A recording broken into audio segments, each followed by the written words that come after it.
தாவேகா தலைவர் திரு விஜய் அவர்கள் மேலையும் அவரோட தொண்டர்கள் மேலையும் கம்ப்ளைண்ட் ஃபைல் பண்ணியிருக்கேன் இன்னைக்கு கமிஷனர் ஆஃபீஸ்ல.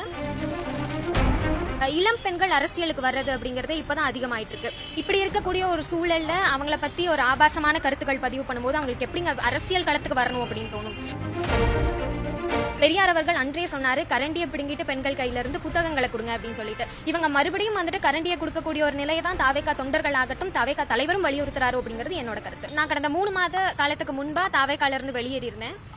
தாவேகால இருந்து வெளியேறின சமயத்துல இருந்தே தொடர்ந்து தாவேகா தொண்டர்கள் ஆகட்டும் ரொம்ப அஃபென்சிவான கமெண்ட்ஸ் தான் போட்டுட்டு இருக்காங்க. ஆபாசமா சித்தரிக்கிறது, மார்ஃப் பண்றது, தேவையில்லாத அவதூறுகளை பரப்புறது, இந்த மாதிரியான ஒரு செயல் தான் தொடர்ந்து நடந்துட்டே இருக்கு. நான் வெளியேறின காலம் தொட்டே நானும் வந்துட்டு தாவேகா தலைவர் திரு விஜய் அவர்கள் ஏதாவது ஒரு அறிக்கை வாய்மொழியாகவோ இல்லாட்டி வந்துட்டு அறிக்கை எழுத்து வடிவிலையோ கொடுப்பாரு அப்படின்னு நானும் எதிர்பார்த்துட்டே இருந்தேன். இந்த 2 மாத காலமா அவரும் எதுவும் கொடுக்குற மாதிரி தெரியல. எனக்கு இதுக்கப்புறமும் அவர் கொடுப்பாரு அப்படிங்கிற நம்பிக்கை இல்லை. அதனால தாவேகா தலைவர் திரு விஜய் அவர்கள் மேலையும் அவரோட தொண்டர்கள் மேலையும் கம்ப்ளைண்ட் ஃபைல் பண்ணியிருக்கேன் இன்னைக்கு கமிஷனர் ஆஃபீஸ்ல.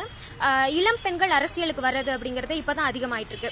இப்படி இருக்கக்கூடிய ஒரு சூழல்ல அவங்கள பத்தி ஒரு ஆபாசமான கருத்துக்கள் பதிவு பண்ணும்போது அவங்களுக்கு எப்படிங்க அரசியல் களத்துக்கு வரணும் அப்படின்னு தோணும்.